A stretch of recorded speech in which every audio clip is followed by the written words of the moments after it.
I try to take the most mundane spaces and make people see something beautiful in them. These can be parks, these can be streets. Everything is a dormant piece of sculpture in the urban environment. My name is Walter Hood.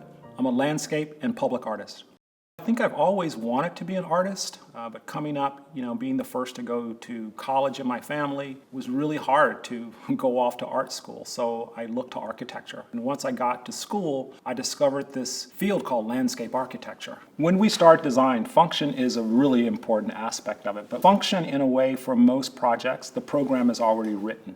We try to start in a different place, and that's through its history and through the cultural patterns and practices that act upon a space. Lafayette Square Park in downtown Oakland was one of my first projects in my studio, and it was really a kind of a test case for this idea I had about history, and could you go back and instead of erasing every layer of history, could you bring forward a piece of each, and with that you're bringing people forward. And what we tried to do was to reveal each one of those layers in the design, which then gives this kind of multitude of difference within this 1.5 acre square.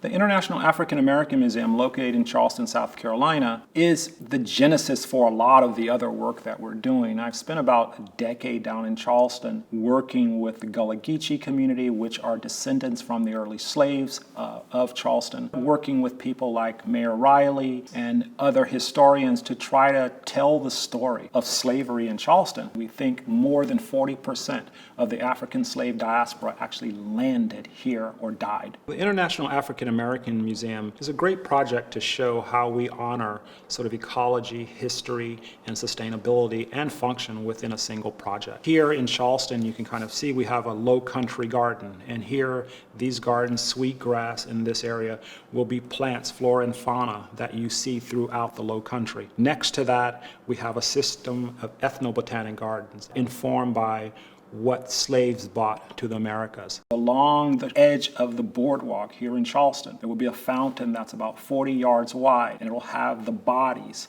of those slaves etched in the ground, and water will basically feed it daily, rising up and down. And as you visit it, you will remember that this is a place where this event happened. What keeps me going today is culture.